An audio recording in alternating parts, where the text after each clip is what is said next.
स्वस्ति श्री गणेशाय नमः। गौरी शंकराभ्यां नमः। श्री सरस्वते नमः। श्री गुरु चरण कमलेभ्यो नमः। वक्रतुंड महाकाय सूर्यकोटि समप्रभा निर्विघ्नं कुरु मे देव सर्वकार्येषु सर्वदा। मंगलं भगवान् विष्णु मंगलं गरुड़ध्वजः मंगलं पुंडरीकाक्षं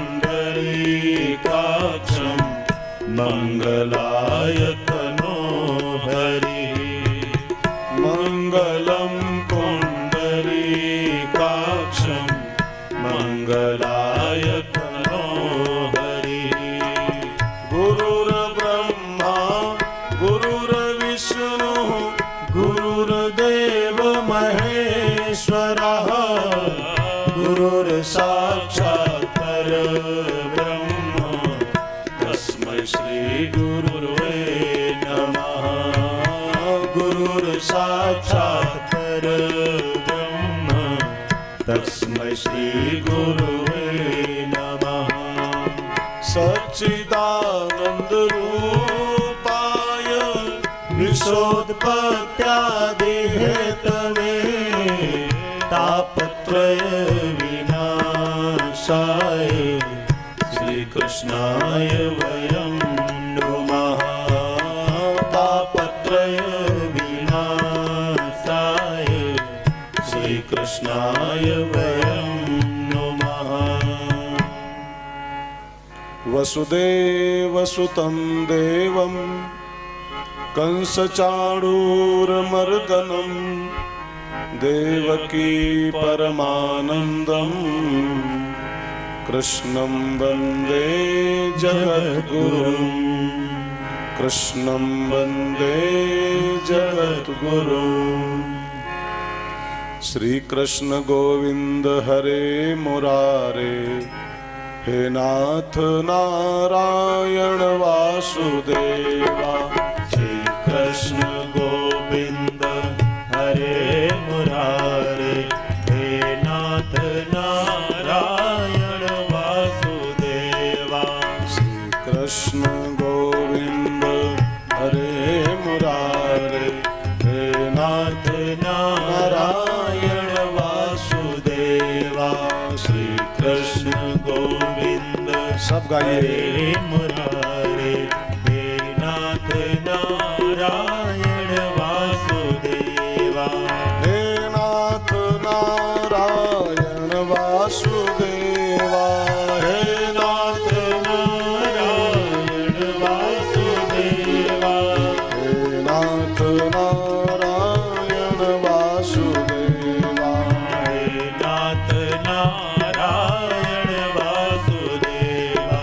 श्री कृष्ण गोविंद हरे मुरारे हे नाथ नारायण वासुदेवा। श्री कृष्ण गोविंद हरे मुरारे हे नाथ नारायण वासुदेवा।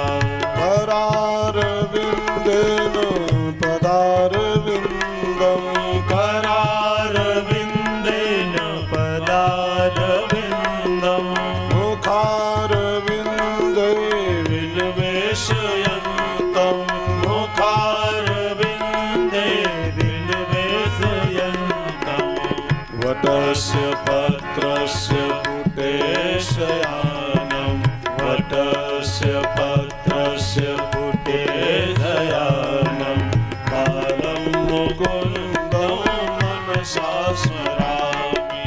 श्री कृष्ण गोविंद हरे मुरारे हे नाथ नारायण वासुदेवा। श्री कृष्ण गोविंद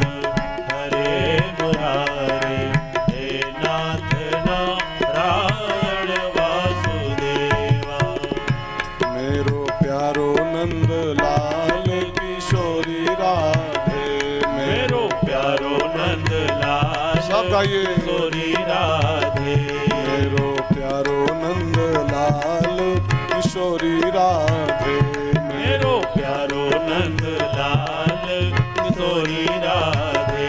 हे किशोरी राधे, हे किशोरी राधे, हे किशोरी राधे, हे किशोरी राधे, हे किशोरी राधे, हे किशोरी राधे, किशोरी राधे, हे किशोरी राधे। मेरो प्यारो नंद लाल किशोरी राधे, मेरो प्यारो नंद लाल किशोरी राधे, मेरो प्यारो नंद लाल किशोरी राधे, मेरो प्यारो नंद लाल किशोरी राधे। हे किशोरी राधे, हे किशोरी राधे, किशोरी राधे, जी किशोरी राधे, हे किशोरी राधे, हे किशोरी राधे, हे किशोरी राधे, जी किशोरी राधे। मेरो प्यारो नंद लाल किशोरी राधे, मेरो प्यारो नंद लाल किशोरी राधे, मेरो प्यारो नंद लाल किशोरी राधे, मेरो प्यारो नंद लाल किशोरी राधे, मेरो प्यारो नंद लाल किशोरी राधे, मेरो प्यारो नंद लाल किशोरी राधे। हे किशोरी राधे, हे किशोरी राधे, किशोरी राधे, हे किशोरी राधे, हे किशोरी राधे, हे किशोरी राधे, किशोरी राधे, हे किशोरी राधे। मेरो प्यारो प्यारो नंद लाल किशोरी राधे, मेरो प्यारो नंद लाल किशोरी राधे, मेरो प्यारो नंद लाल किशोरी राधे, मेरो प्यारो नंद लाल किशोरी राधे, मेरो प्यारो नंद लाल किशोरी राधे। बोलिए सच्चिदानंद भगवान की जय। श्रीमद् भागवत महापुराण की जय। विश्वनाथ भगवान की जय। संकट मोचन हनुमान जी महाराज की जय। भगवान विश्वनाथ की इस पावन नगरी काशी की इस पावन धरा को प्रणाम करते हुए, जो धरती ब्रह्मा की सृष्टि से बाहर की बात है, ब्रह्मा की सृष्टि से पहले जो धरती बन चुकी थी, ऐसी धरती से भागवत कहने का और भागवत सुनने का मौका भगवान विश्वनाथ ने हम सबको दिया है। इस कथा के आयोजक बुआ जी और उनका पूरा परिवार तथा पंडाल में विराजमान सभी श्रोता महानुभावों का आस्था टीवी के माध्यम से काशी के इस प्रसाद को पा रहे करोड़ों करोड़ श्रोता जो अपने घर बैठ करके इस काशी की प्रसादी को पाएंगे, विश्वनाथ का कृपा प्रसाद पाएंगे, उन सभी श्रोता महानुभावों का भी बहुत बहुत स्वागत करते हुए, बहुत बहुत प्रणाम करते हुए, और हमको तो आज इतना गौरव हो रहा है अपने ऊपर। कथाएं तो होती ही रहती हैं, कल ही पूरी करके आया हूँ, लेकिन जिस धरती को हमारे शास्त्रों में आध्यात्मिक केंद्र माना गया है, आध्यात्मिक राजधानी पूरे विश्व की जो है काशी की धरती, उस धरती से भागवत गाने का मौका, भगवान का गुणगान गाने का मौका प्रभु ने दिया है। बहुत ही हर्ष के साथ इस कथा में हम लोग प्रवेश करें।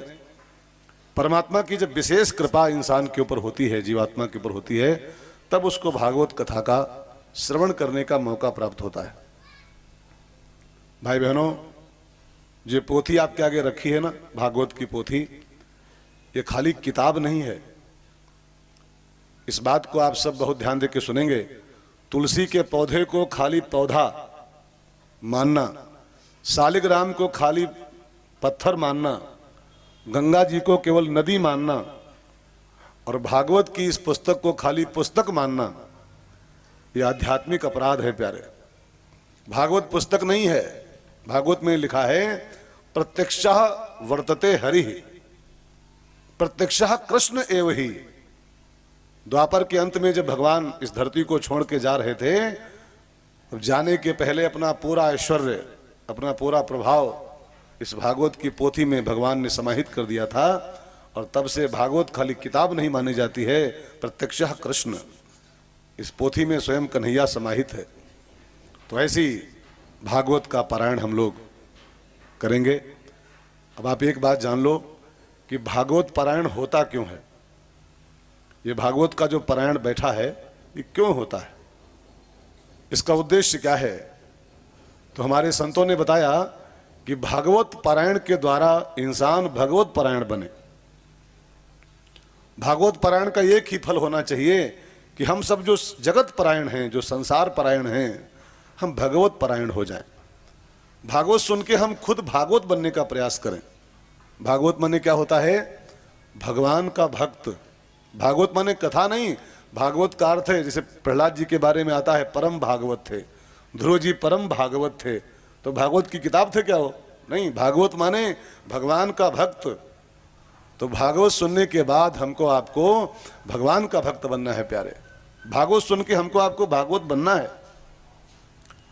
और जीव यदि एक बार भगवान का बन जाए प्यारे, जब तक जीव जगत का है, जब तक ये संसार का प्राणी संसार में जुड़ा हुआ है, तभी तक इंसान दुखी है प्यारे।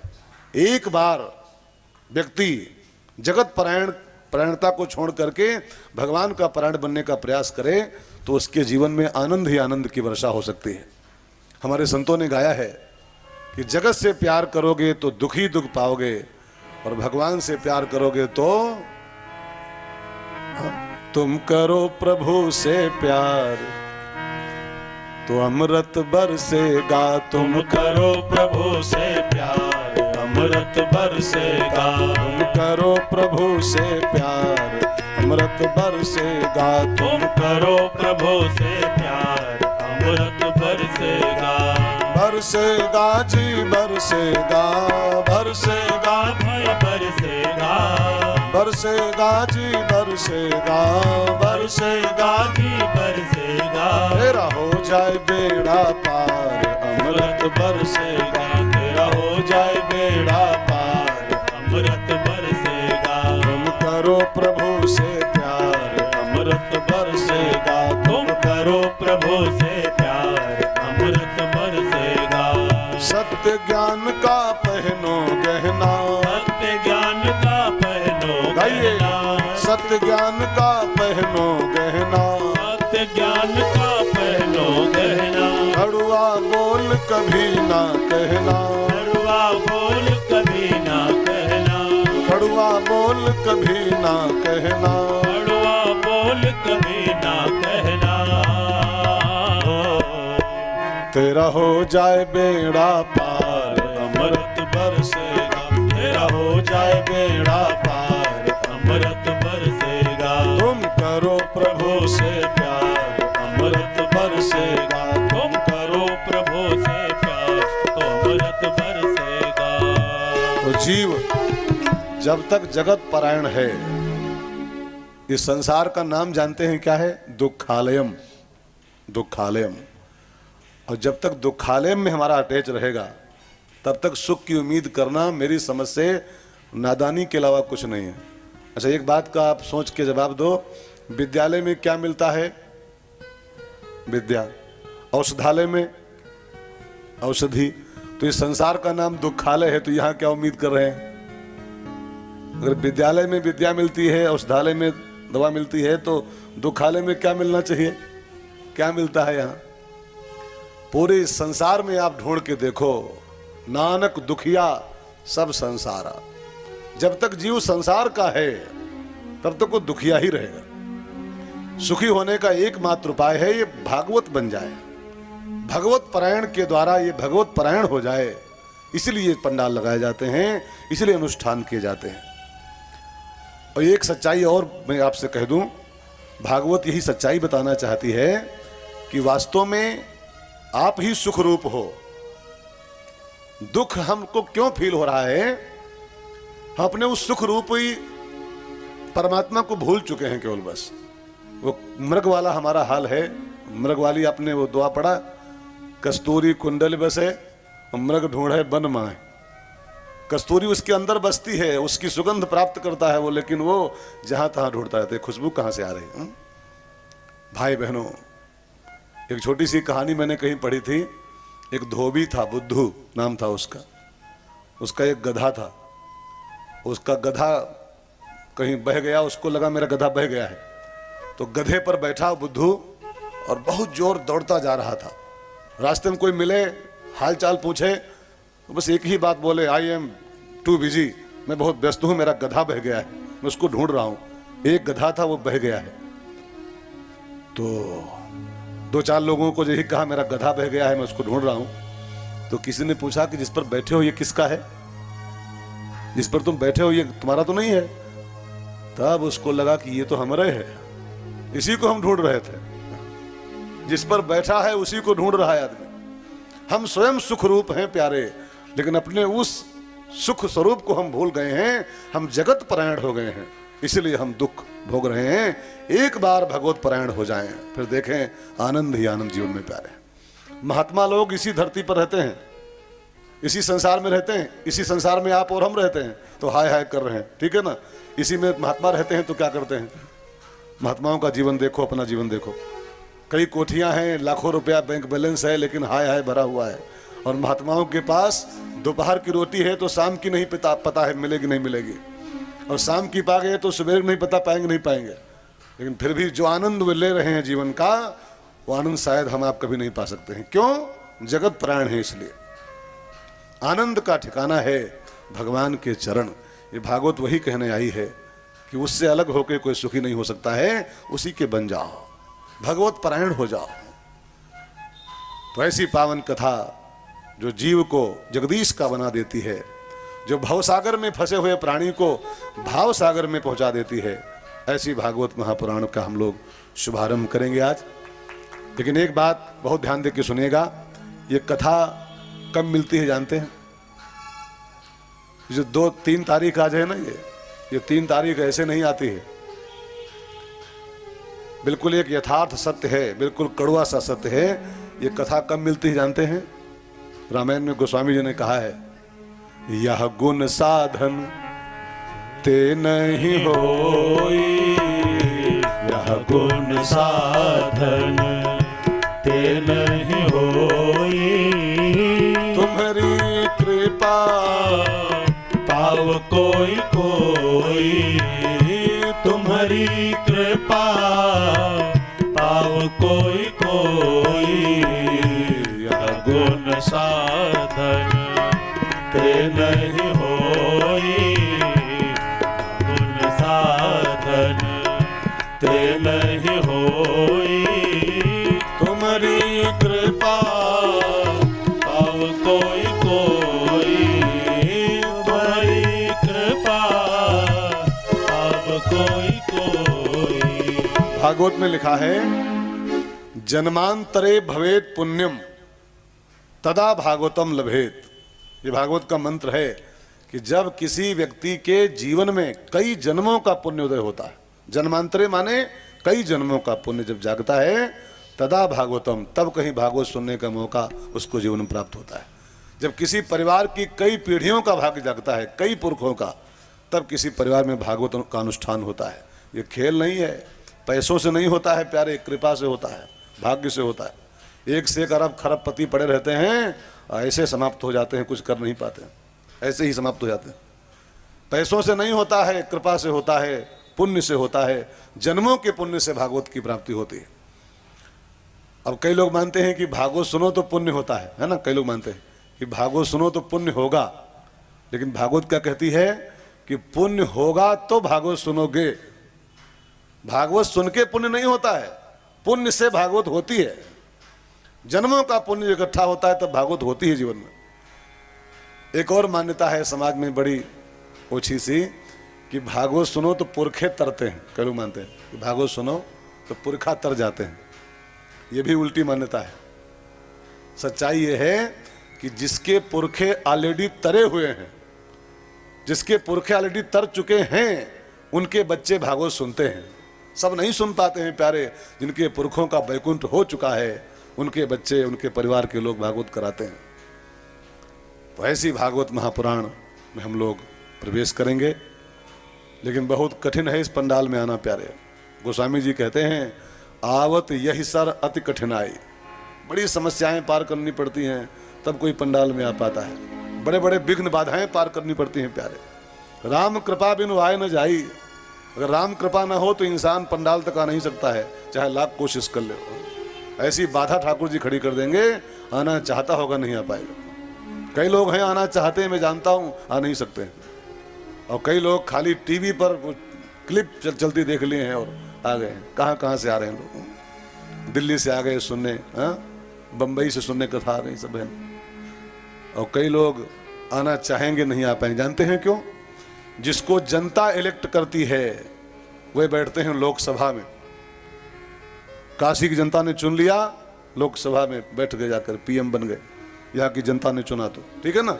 तो जनता के इलेक्टेड बैठते हैं लोकसभाओं में, विधानसभाओं में, लेकिन जगदीश के सिलेक्टेड लोग बैठते हैं कथा पंडालों में। जिसको स्वयं जगदीश चुनता है, तू आ जा, तू आ जा, वही यहाँ आ सकते हैं प्यारे। वो कौन सा गीत है को वैष्णो देवी लोग जाते हैं, हाँ, तो क्या गाते हैं?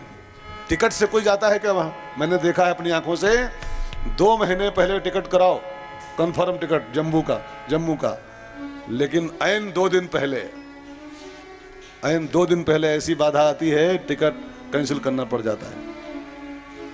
और कभी कभी क्या होता है, टिकट भले न करा पाए हो, लेकिन बुलावा आ जाए तो इंसान पहुंच जाता है। इसलिए भक्त लोग गाते हैं कि हम अपने आप नहीं आए हैं, यहाँ से बुलावा गया था तब आए हैं। वो कौन सा गीत है आप सब गाते हैं? चलो बुलावा आया है, माता ने बुलाया है, चलो बुलावा आया है, माता ने बुलाया है। ऊंचे पर्वत पे रानी माँ ने दरबार लगाया है। चलो बुलावा आया है, माता ने बुलाया है। जय माता दी। चलो बुलावा आया है, माता ने बुलाया है। जय माता दी कहते जाओ, आने जाने वालों को चलते जाओ, तुम मत देखो अपने पाँव के छालों को। चलते जाओ, तुम मत देखो अपने पाँव के छालों को। जिसने जितना दर्द सहा है, उतना चैन भी पाया है। चलो बुलावा आया है, माता ने बुलाया है। चलो बुलावा आया है, माता ने बुलाया है। परमात्मा की विशेष कृपा से ये घड़ी जीवन में आई है। भागवत जैसी पावन कथा हम लोग सुनने को बैठे हैं। भागवत शब्द में 4 अक्षर हैं भाई बहनों। भा प्लस ग प्लस व और प्लस त इज इक्वल टू भागवत। हमारे महापुरुषों ने, विद्वानों ने इन 4 अक्षरों का अलग अलग अर्थ बताया। भा माने क्या होता है, ग माने क्या होता है, व और त माने क्या होता है। अब ये 4 लक्षण हैं भागवत के। जिस कथा में ये 4 बातें हों, उसी कथा का नाम होता है भागवत। तो भागवत का पहला अक्षर क्या है? भा। भा माने होता है प्रकाश। भा का अर्थ है ज्ञान। तो जो हमको अंधेरे से निकालकर प्रकाश में पहुंचा दे, जो हमको अज्ञानता से निकाल करके ज्ञान में जीना सिखा दे, उसी कथा का नाम होता है भागवत। हमारे भीतर प्रकाश जो भर दे, उस कथा का नाम भागवत होता है। और ध्यान देना भाई बहनों, जब तक व्यक्ति के अंदर प्रकाश नहीं फैलेगा, जब तक आपके अंदर ज्ञान नहीं पनपेगा, तब तक चाहे 33 करोड़ कन्हैया अवतार ले लें संसार में, 33 करोड़ कृष्ण संसार में आ जाएं, लेकिन जब तक आपके अंदर लाइट नहीं पैदा होगी, आपकी गाड़ी पार नहीं हो पाएगी। आप स्वयं निर्णय करो कि संसार में चाहे कितनी भी लाइट हो, खंभे खंभे बल्ब लगा हो, लेकिन यदि आपकी गाड़ी की लाइट फ्यूज हो जाए, आपकी गाड़ी में हेडलाइट ना हो, चाहे दुनिया भर में लाइट हो और 24 आवर लाइट रहती हो, लेकिन आपकी गाड़ी में लाइट ना हो, तो क्या होगा अंजाम, क्या होगा। ऐसे ही प्यारे, जब तक व्यक्ति के अंदर भा नहीं पैदा होता है, तब तक इंसान का भला नहीं होता है। तो भा माने जो हमारे अंदर जो प्रकाश पैदा कर दे, हमको ज्ञान में जीना सिखा दे, उस कथा का नाम है भागवत। दूसरा अक्षर क्या है? ग। गा का अर्थ होता है गति दुरत्यया, जो व्यक्ति को दुर्गति से बचा ले। बिल्कुल नरक फिक्स हो गया हो कि इसकी दुर्गति होने ही वाली है, लेकिन ऐसी कथा है भागवत कि दुर्गति होने ही वाली हो और भागवत मिल जाए तो इंसान की दुर्गति टल जाती। परीक्षित जी के जानते हैं आप लोग उनको, उनका नरक फिक्स हो गया था, बिल्कुल फिक्स था कि नरक जाएगा आदमी है, इसको सांप काटेगा और सांप काटने से मरने वाले का नरक ही होता है, ऐसा लिखा है। उसका नरक बिल्कुल तय हो गया था, लेकिन इन टाइम सुखदेव जी आ गए, भागवत सुना दिया और नरक होते होते बच गया उसका। तो जो इंसान की दुर्गति को टाल दे, उसका नाम होता है भागवत, ग। और तीसरा अक्षर है वा।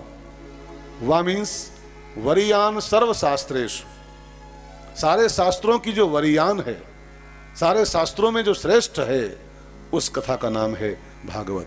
आप जानते हैं व्यास भगवान ने तमाम कथाएं लिखी हैं, लेकिन श्रीमद शब्द, श्रीमद, ये खाली भागवत को लगा हुआ है। 2 ही ग्रंथ हैं हिंदू समाज के जिसमें श्रीमद लगाया गया है। कौन कौन? एक श्रीमद भगवत गीता, जिसका इस समय चल रहा है वो 5191वां वर्ष चल रहा है। बहुत हर्ष का विषय है कि गीता को धरती पर आए 5151 वर्ष संपन्न हुए अभी, 5151। एक वो ग्रंथ है जिसको श्रीमद लगाया गया है, और दूसरा ग्रंथ है भागवत जिसको श्रीमद मिला हुआ है, श्रीमद भागवत महापुराण। श्रीमद माने मुकुट, श्रीमद एक प्रकार का मुकुट है, ग्रंथ का ताज है ये, कि सारे ग्रंथों की सिरमौर है भागवत महापुराण। व्यास जी ने साफ साफ कहा है कि मेरी लिखी भागवत को सुन लो तो आपको 4 वेद 6 पुराण 18, 4 वेद 6 शास्त्र 18 पुराण और संसार की सारी कथाएं सुनने का फल मिल जाएगा, अगर भागवत सुनो ठीक से। आप तो ऐसी पावन कथा वरियान सर्वशास्त्रेषु। और आखिरी अक्षर क्या है? त। त माने क्या होता है? त माने तरणी। तरणी, तरणी मीन्स नौका, नाव, जो इंसान को सीधे भवसागर से पार कर देती है, ऐसी तरणी का नाम है भागवत महापुराण। तो भा माने अंदर ज्ञान भरे जो, ग माने दुर्गति से हमको बचा ले, 3 वा माने सारे शास्त्रों की जो सिरमौर है, और ता माने जो भवसागर की तरणी है। ऐसी 4 लक्षणों से युक्त कथा में हम लोग सुनने बैठे हैं। आइए एक बार फिर से भगवान का नाम गाते हुए भागवत की कथा में प्रवेश करें। पहला पन्ना हम लोग भागवत का खोलें और पहले पन्ने में पहले श्लोक से आज की यात्रा का शुभारंभ करें। सभी लोग 1 मिनट प्रभु का नाम मेरे साथ भाव से गाओ। श्री राधे गोविंदा मन भजले हरि का प्यारा नाम है। श्री राधे गोविंदा मन भजले हरि का प्यारा नाम है। श्री राधे गोविंदा मन भजले हरि का प्यारा नाम है। श्री राधे गोविंदा मन भजले हरि का प्यारा नाम है। विश्वनाथ की धरती है प्यारे, विश्वनाथ की धरती की कीर्तन, विश्वनाथ की धरती की आवाज पूरे विश्व में जानी चाहिए प्यारे। जरा तालियों के साथ जोर से गाओ। श्री राधे गोविंदा मन भजले हरि का प्यारा नाम है। श्री राधे गोविंदा मन भजले हरि का प्यारा नाम है।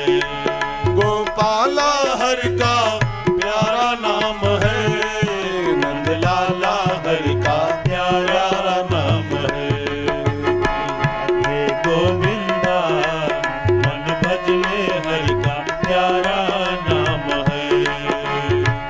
गिरधर नागर कहती मीरा सुर को श्याम लुभाया, सुर को श्याम लुभाया।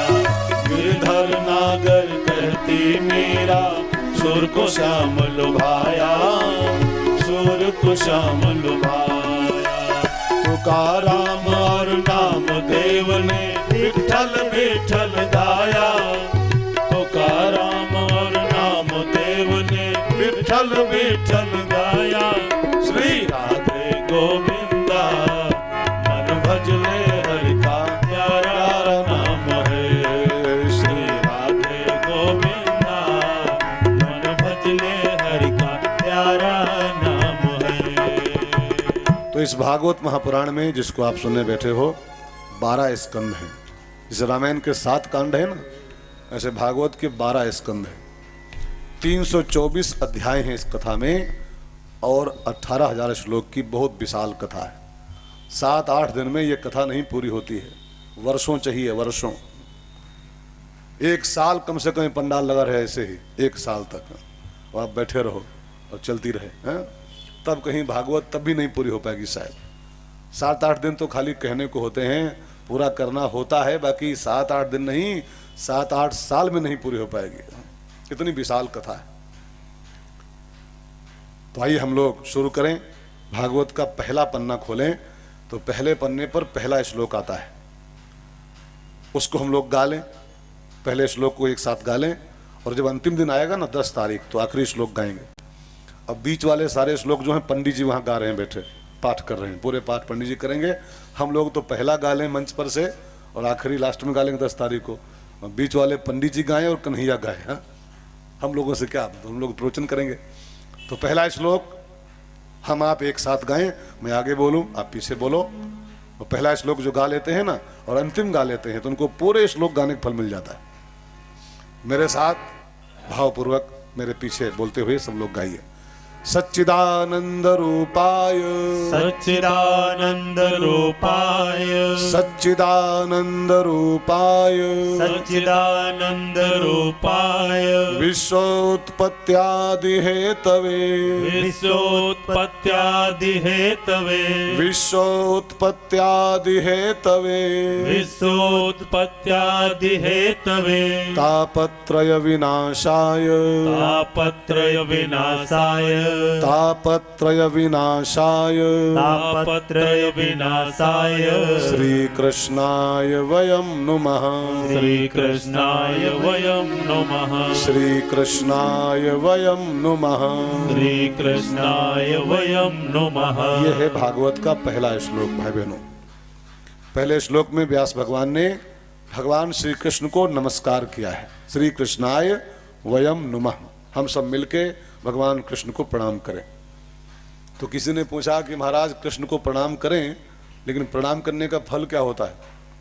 आजकल तो हिसाब किताब इंसान लगाता है, पहले इतना इंसान व्यवसायी बुद्धि का हो गया है ना कि वो पहले पूछता है कि माँ हमारा का। अभी प्रधानमंत्री जी बोल रहे थे कि कोई बात आती तो इमा हमारा का, और फिर पूछो कि आपका कुछ नहीं तो इससे हमसे क्या। आजकल इमा हमारा का पहले पूछता था, इमा हमारा कौन फायदा होने वाला है। तो हम अगर भगवान को प्रणाम करें तो हमको क्या देंगे ठाकुर जी? तो व्यास जी कहते हैं तापत्रय विनाशाय।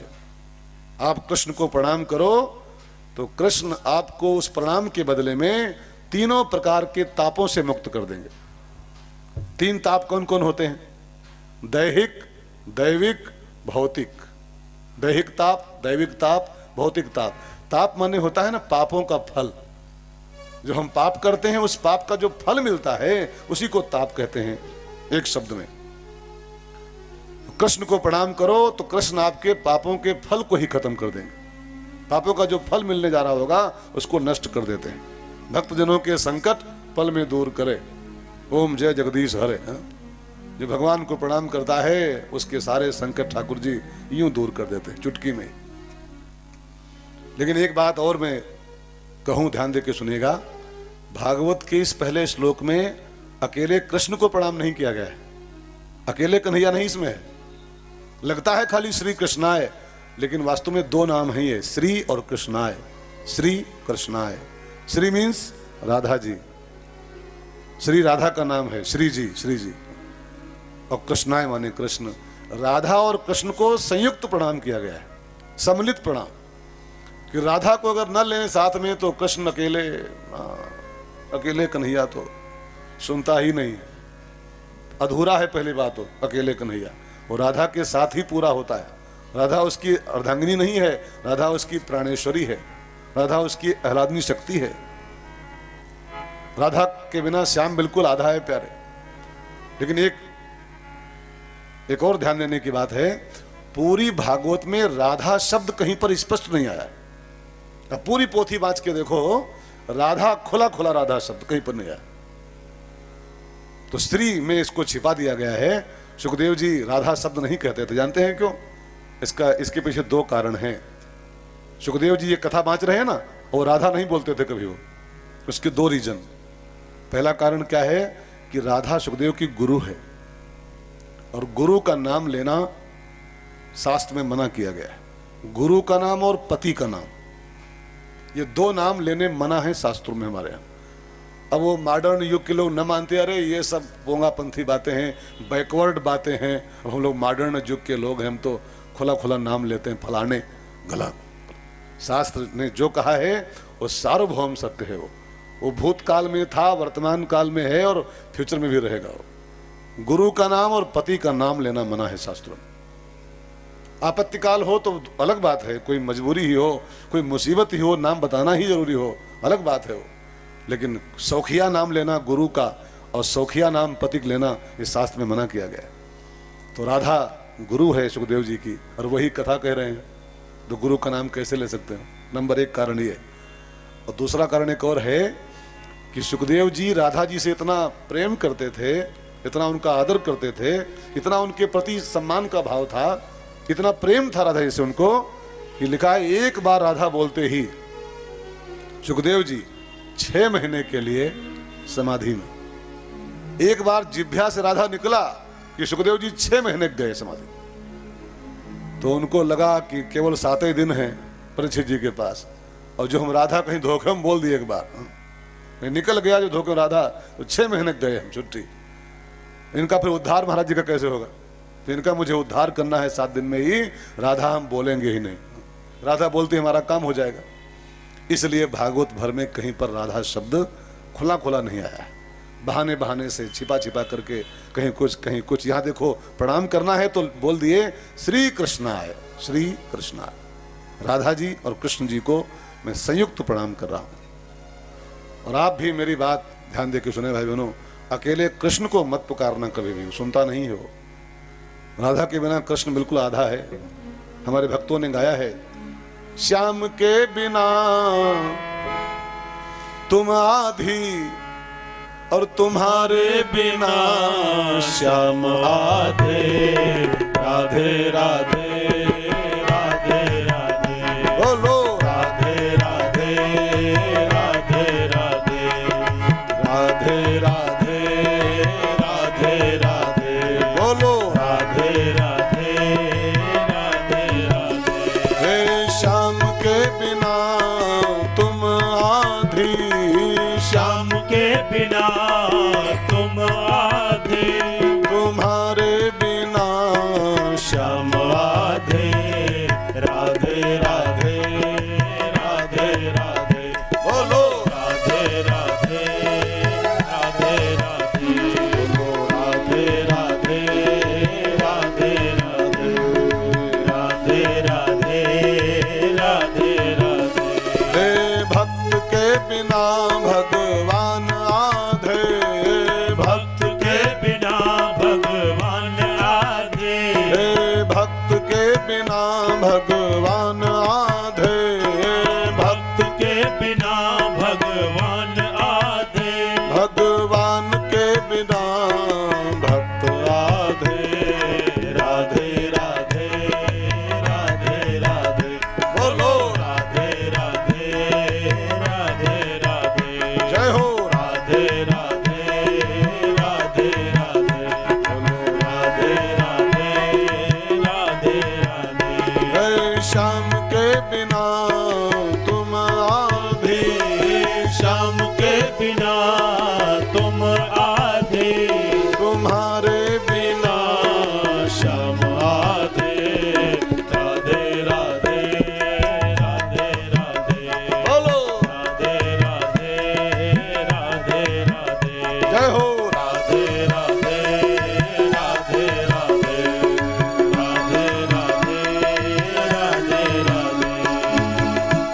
कृष्णाय वयम नुमः। श्री कृष्ण को प्रणाम करके भागवत में हम प्रवेश करते हैं। और इसके बाद दूसरे श्लोक में व्यास जी ने भागवत के जो वक्ता हैं सुखदेव जी, उनको प्रणाम किया। रचयिता तो व्यास जी हैं भागवत के, लेकिन वक्ता जो पहले हैं संसार के वो सुखदेव जी महाराज। तो सुखदेव जी को प्रणाम किया और व्यास जी बोले, यम प्रव्रजंत मनुपेतमपेत कृत्यम द्वैपायनो विरह कातर आजुहाव पुत्रेति तन्मयतया तरवोभिनेदुः स्तम सर्वभूत हृदयम मुनिमानतोस्मि। सुखदेव जी को प्रणाम करते हुए व्यास जी कहते हैं यम प्रव्रजंत। सुखदेव जी कैसे हैं? यम प्रव्रजंत, जो परिव्राजक हैं, परम परिव्राजकाचार्य। परिव्राजक माने घूमने वाला, घूमने वाला। ध्यान देना, संत और संसारी में एक अंतर होता है। संसारी का तन बिस्तरे पर होता है, उसका मन घूमता रहता है संसार में। तन कथा में है, पंडाल में, और मन देखो कहाँ कहाँ राउंड ले रहा है। हाँ, चेक करके देखिए इसको, कहाँ कहाँ तिजोरी, बक्सा और ताला और चाबी, इसको सब जगह राउंड मार रहा है कि बक्सा बंद है कि नहीं बंद है, तिजोरी बंद है कि नहीं बंद है। हाँ? तन यहाँ है, मन राउंडिंग पर है। ये संसारी का लक्षण होता है, तन स्थिर, मन राउंडिंग पर। लेकिन साधु की एक विशेषता इससे जस्ट भी अलग होती है, अपोजिट होती है। साधु का तन तो घूमता रहता है, कभी काशी, कभी हरिद्वार, कभी प्रयागराज, कभी कहीं कभी कहीं, लेकिन साधु का मन स्थिर रहता है। जिसका तन घूमता रहे और मन स्थिर रहे वो संत है, और जिसका मन भले, जिसका तन भले स्थिर रहे, मन घूमता रहे, वही संसारी है। सुखदेव जी परम संत हैं, तन तो घूमता रहता है लेकिन मन प्रभु के चरणों में लीन रहता हमेशा। ऐसे सुखदेव जी महाराज को प्रणाम करके भागवत में प्रवेश किया व्यास जी ने। नैमिषारण्य की पावन धरा पर कथा का शुभारंभ हुआ है। आप सब जानते हैं, एक राम कथा को छोड़ दो, राम कथा का शुभारंभ प्रयाग में हुआ था, लेकिन बाकी समस्त कथाओं का शुभारंभ नैमिषारण्य में हुआ है। नैमिषारण्य बड़ा पावन तीर्थ है हिंदुस्तान का, जिसे काशी पावन है, मथुरा पावन है, ऐसे बहुत ही पावन तीर्थ है नैमिषारण्य। लखनऊ के बगल में है, सीतापुर डिस्ट्रिक्ट में, बहुत पावन तीर्थ। आप में से कई लोग गए होंगे, जो लोग गए हैं बड़े भाग्यशाली हैं, और नहीं तो एक बार जाना चाहिए काशी वालों को भी। दुनिया काशी आती है, लेकिन काशी वाले कभी कभी जाएं नीमसार भी। बड़ा पावन क्षेत्र है।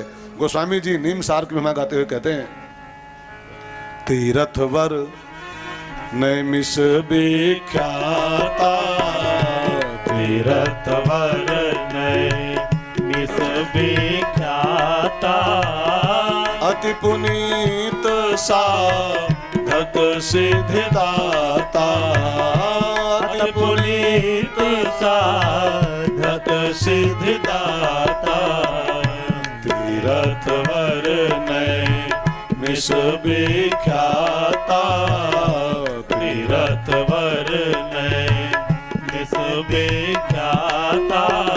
नैमिषारण्य की पावन धरती है। सौनक आदि 88,000 महात्मा वहाँ साधना करते हैं। एक बार की बात है, सब ऋषि मुनि इकट्ठा हुए निमसार की धरती पर। सूत जी महाराज का पदार्पण हुआ संतों के समक्ष। तो सूत जी को देखा तो सारे संतों ने, सूत जी परम विद्वान महात्मा हैं, व्यास जी के शिष्य हैं, वो परम पौराणिक हैं, सारे पुराणों के ज्ञाता हैं वो। सूत जी को जब देखा तो सारे महात्माओं ने खड़े होकर स्वागत किया और कहा, महाराज आप बड़े मौके से आए हो, आज हम आपसे कुछ पूछना चाहते हैं। हम जो पूछें उसका जवाब दे दो तो हम सब धन्य हो जाएं। तो नैमिष की पावन धरती पर सूत जी महाराज से वहां के महात्माओं ने 6 सवाल पूछे। बहुत ध्यान देकर सुनेगा, पूरी भागवत की जो कथा है ना, इन्हीं 6 सवालों का उत्तर है बस। ऋषियों के 6 क्वेश्चन और उनका जो जवाब दिया है सूत जी ने, वही भागवत महापुराण है। तो 6 सवाल कौन कौन पूछे? पहला सवाल, सारे शास्त्रों का सार क्या है? इसको सुनो, उसको सुनो, उसको सुनो, उसको सुनो, वो पुराण सुनो, वो पुराण सुनो, वो किताब सुनो, वो कथा सुनो, बहुत हो चुकी हैं। अब हम चाहते हैं ऐसी कथा सुनाओ जो सारी कथाओं का सार हो, जिसको सुनने के बाद सब सुनना पूरा हो जाए। एक पहला क्वेश्चन। दूसरा सवाल किया, श्रेय क्या है? माने कल्याण किसको कहते हैं? श्रेय माने कल्याण, कल्याण वास्तव में किसको कहते हैं? नंबर 3, जिसको कल्याण, संसार कल्याण की प्राप्ति करना चाहता है, कल्याण करना चाहता है, लेकिन कल्याण को पाने के साधन कौन कौन से हैं? कौन से उपाय हम करें कि हमारा कल्याण हो जाए? ठीक है, तीसरा क्वेश्चन हो गया। चौथा क्वेश्चन किया कि भगवान के अवतार का कारण क्या है, प्रयोजन क्या है? वैकुंठ को छोड़ के भगवान धरती पर क्यों आते हैं? 4। पांचवा सवाल किया कि भगवान की इस धरती पर कौन कौन से अवतार अभी तक हो चुके हैं, कौन कौन अवतार होने बाकी हैं और कौन कौन हो चुके हैं, कितने अवतार कुल उनके होते हैं, लीलाएं कौन कौन सी करते हैं ठाकुर जी हर अवतार में। और छठा क्वेश्चन किया कि जब भगवान इस धरती को छोड़ के जाते हैं अवतार पूरा होने के बाद, तब धर्म किसकी शरण में जाता है? परमात्मा धर्म की रक्षा करने आते हैं, उनके जाने के बाद धर्म का क्या होता है, किसकी शरण में जाता है? ये 6 सवाल महात्माओं ने पूछे सूत जी से। तो पहला सवाल क्या था कि सारे शास्त्रों का सार क्या है, जिसको सुनने के बाद सब सुनना पूरा हो जाए, वो क्या है? तो सूत जी ने कहा, महाराज संत लोगों, आपने पूछा है कि सारी कथाओं का सार क्या है, तो ध्यान दे के सुनना। सारी कथाओं का सार है श्रीमद् भागवत महापुराण। और कथाएं अगर दूध दही हैं तो भागवत मक्खन है, और कथाएं यदि बेला गुलाब जूही सब फूल हैं, फूलों के रस हैं, तो भागवत छत्ता है। छत्ता माने मधुमक्खी की छत्ता, जहाँ सबका रस भरा हुआ है शहद के रूप में, भागवत छत्ता है। भागवत पूरी कथाओं का सार है। लेकिन महाराज ये ऐसे मिलती नहीं है संत जनों, है तो सारी कथाओं का सार, लेकिन मिलती कब है? जब मनुष्य के जीवन में कई जन्मों का पुण्य जागृत होता है, तब भागवत की प्राप्ति होती है। और जानते हो ऋषिवरों, जिस समय सुखदेव जी महाराज हमारे गुरु जी परीक्षित जी को ये कथा कहने बैठे भागवत की, बस कथा शुरू ही होने जा रही थी, सुखदेव जी विराजमान हो चुके थे, परीक्षित जी सुनने बैठ रहे थे, इतने में कथा शुरू होने के जस्ट पहले एक विमान ऊपर से उतरा धरती पर। उस विमान में देवता सवार थे, एक कलश लेके आए, कुंभ ऊपर से, घड़ा, उस घड़े में अमृत लेके आए। कहा सुखदेव जी तनिक ठहर जाओ, मेरी बात सुन लो, इस घड़े में अमृत लेके हम लोग आए हैं, इसको पीने वाला मरता नहीं है, अमर हो जाता है। तो ऐसा करो, ये आप ले लो, इसको परीक्षित जी को पिला दो। इसको सांप काटने का श्राप मिला है, इसको मरने का खतरा है, तो ये अमृत इसको पिला दो, ये अमर हो जाएगा इसको पीते ही। और इस अमृत के बदले में कथा अमृत हमको पिला दो, भागवत हमको सुना दो। अमृत ले लो, कथा दे दो। और जो ले लो दे दो का सवाल खड़ा किया, ये ले लो कथा दे दो, तो सुखदेव जी की आंखें एकदम लाल हो गई।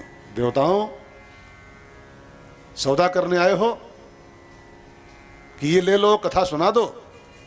कान खोल के सुनो देवताओं, कथा का सौदा नहीं होता है, कथा का श्रवण होता है केवल।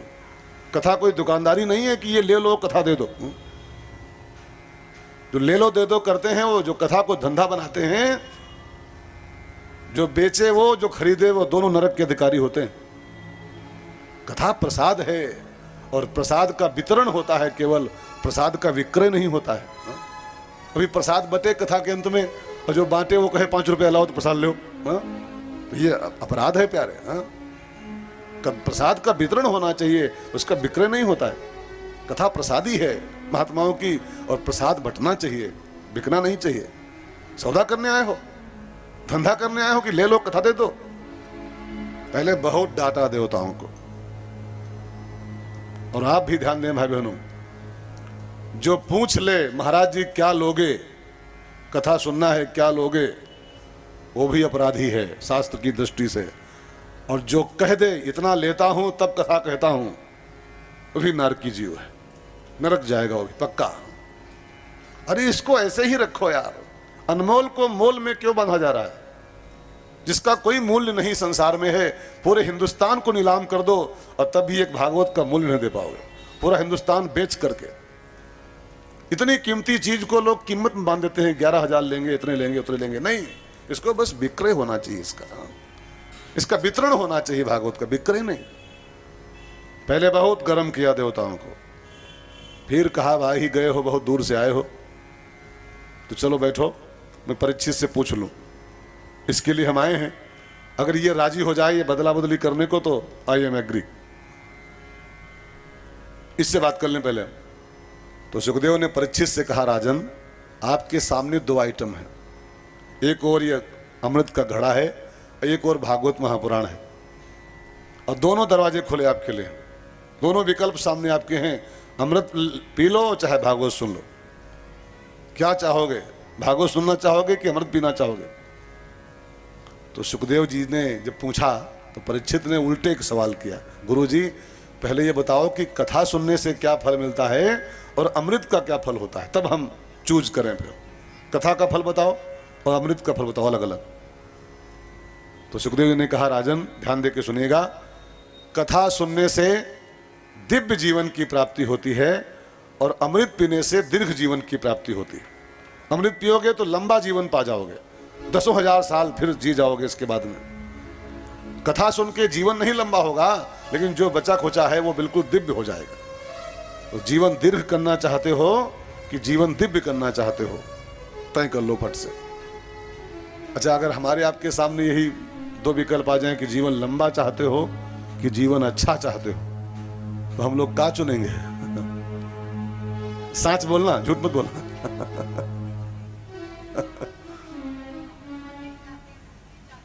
हाँ मैया, आपके ऐसे बहुत कम लोग मैया हैं, लंबा जीवन लोग चाहते हैं कि हम 112 साल जिए, 128 साल जिए। अरे मैया, अरे बुआ जी, दीर्घ जीवन अथवा दिव्य जीवन, दोनों विकल्प आपके सामने हैं। परीक्षित जी ने कहा, सुखदेव जी हमको लंबा नहीं जीना है, हमको अच्छा जीना है। और आप भी प्यारे सोच के देखो, जीवन लंबा हो और किसी काम का न हो, और जीवन भले 30-32 साल का हो लेकिन दिव्य जीवन हो।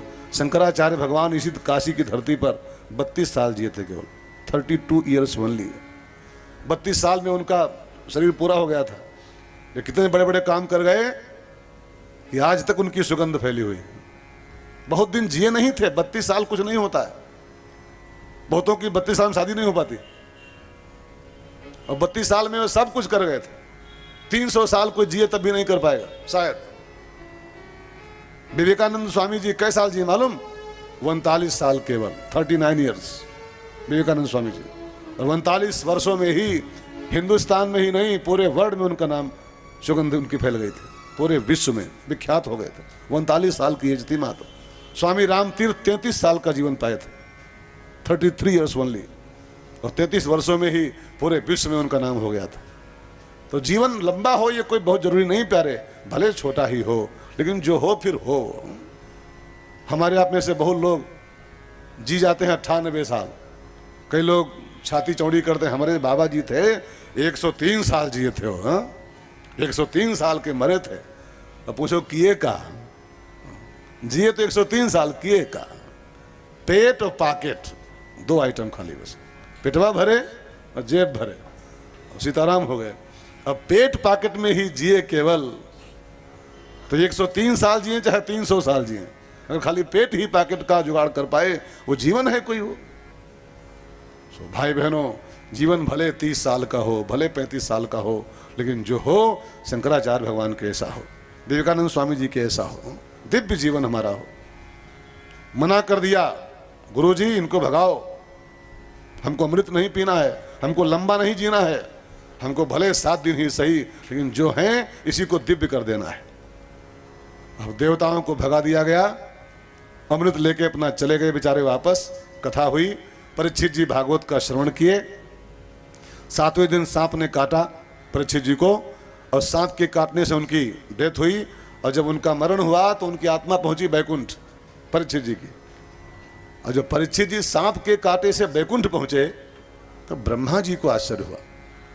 ब्रह्मा जी ने पूछा अपने पीए वगैरह से कि ये क्या लफड़ा है भाई साहब, हमारे संविधान में लिखा है कि सांप के काटने से मरने वाला आदमी नरक जाता है, और ये परीक्षित सांप काटने से मरा है, ये बैकुंठ कैसे आ गया, इसकी मुक्ति कैसे हो गई? तो ब्रह्मा जी के कर्मचारियों ने बताया कि महाराज ये भागवत सुन के आए हैं, और जो भागवत सुन के आता है वो मुक्ति ही पाता है। भागवत माने बैकुंठ में आरक्षण। भागवत एक बार जिंदगी में सुन ले, उसका बैकुंठ में हो गया रिजर्वेशन। वो जब भी जाएगा बैकुंठ ही जाएगा। जी पक्का, एकदम कन्फर्म कन्फर्म। ताली बजाओ तो आप सबका बैकुंठ में आरक्षण हो गया से। तो भाई बहनों, मजाक नहीं है ये, मजाक नहीं। भागवत का नाम है मुक्ति ग्रंथ, मुक्ति शास्त्र। इसका फल है मुक्ति। ब्रह्मा से कहा ये भागवत सुन के आए महाराज, और जो भागवत सुन के आता है बैकुंठ आता है। तो ब्रह्मा ने कहा भागवत है क्या चीज, व्हाट इज द भागवत, इसकी क्या महिमा है। तो देवताओं ने कहा ब्रह्मा जी जबानी कहां तक बताएंगे, आप ऐसा करो भागवत की ये पोथी लो, इसको तौल लो, अभी मालूम हो जाएगा। तो ब्रह्मा ने एक तराजू बांधा सत्यलोक में, और तराजू बांध के उसके एक पलड़े में दुनिया भर के साधनों का फल रखा। दान पुण्य तीर्थ व्रत हेन तेन जो भी हम करते हैं वो सब एक और रखा एक पलड़े में, और दूसरे पलड़े में भागवत महापुराण की पोथी रखी। और भागवत की पोथी ज्यों स्थापित की पलड़े में, उसकी तुलना में संसार के सब साधन हल्के पड़ गए, भागवत सब पर भारी निकला। तब ब्रह्मा ने उस पोथी को उठाया और उठा के अपने माथे पे रखा और कहा भैया जिसकी तुलना में संसार के सारे साधन हल्के पड़ गए, ऐसी भागवत को सुन के कोई बैकुंठ आ जाए, कौन किम आश्चर्यम। राज से इस कथा का मैं नामकरण कर रहा हूँ मुक्ति ग्रंथ। इसको सुनने वाला बिल्कुल फिक्स उसकी मुक्ति हो जाएगी। तभी से इस कथा का नाम हो गया मुक्ति शास्त्र, मुक्ति ग्रंथ। ऐसी पावन कथा का हम लोग शुभारंभ करें। पहला दिन जो होता है ना भाई बहनों, ये महात्म्य गाने का होता है, प्रथम दिवस। तो आज भागवत की महिमा गाने का दिन है, और भागवत की महिमा भागवत में नहीं गाई गई है, पद्म पुराण में गाई गई। जो पहला दिन होता है वो महात्म्य का होता है, और महात्म्य भागवत से नहीं है, पद्म पुराण से। अपनी महिमा खुद हम गाएं कि हम बड़े काबिल हैं, बड़े विद्वान हैं, बड़े बड़े पंडित जी हैं, तो ये बहुत बड़ी बात नहीं है प्यारे। हमारी महिमा कोई दूसरे गाएं तब हम महिमावंत हैं प्यारे। भागवत अपनी महिमा स्वयं नहीं गाता है, भागवत की महिमा पद्म पुराण में गाई गई है। तो पद्म पुराण से दो कथाएं ली गई हैं, भागवत की महिमा से भरी हुई। पहला दिन है, आइए सुने हम लोग भागवत की महिमा से भरी हुई दो कथाएं। उसके पहले भगवान का थोड़ा सा नाम हो जाए, और फिर सुनते हैं भागवत की महिमा की दो छोटी छोटी कथाएं हैं, ध्यान देकर सुनना आप लोग। श्री वल्लभ विठ्ठल गिरधारी, जमुना जी की बलिहारी। श्री वल्लभ विठ्ठल गिरधारी, जमुना जी की बलिहारी। वल्लभ विठ्ठल गिरधारी, जमुना जी की बलिहारी। श्री वल्लभ विठ्ठल जरा तालियों के साथ गाया करो। जमुना जी की बलिहारी। जमुना जी की बलिहारी, श्री राधे जी की बलिहारी। श्री जमुना जी की बलिहारी, श्री राधे जी की बलिहारी। श्री जमुना जी की बलिहारी, श्री राधे जी की बलिहारी। श्री जमुना जी की बलिहारी, श्री राधे जी की बलिहारी। श्री वल्लभ विठ्ठल गिरधारी, जमुना जी की बलिहारी। नारद जी के ऐसे संत को तो घूमते रहना चाहिए। नारद माने क्या होता है? अब नारद माने वैसे तो सामान्य अर्थों में कई लोग कहते हैं कि जिसकी बात कभी रद्द न होती हो, ना रद्द, जिसकी बात रद्द न हो वो नारद। ऐसा नहीं, नार कहते हैं ज्ञान को। नार माने जल, ठीक है ना, और जल माने होता है ज्ञान। तो नार का अर्थ हुआ ज्ञान, और दा माने देने वाला, जो घूम घूम के पूरे संसार को नारम ददाती, जो ज्ञान देता हुआ घूमता रहता है, ऐसे महापुरुष का नाम होता है नारदम, नारद। जो नार देता हुआ घूमता रहे, घूम घूम के इस गांव में, उस गांव में, उस गली में, उस गली में घूम घूम के समाज को जो ज्ञान बांटता हो, वही तो नारद होता है। तो नारद जी घूमते घूमते इस संसार में आए, बड़े दुखी हुए देख के कलिकाल का प्रभाव। तीर्थों में गए, वहाँ कलयुग, जहाँ जाए वहाँ कलयुग का प्रभाव।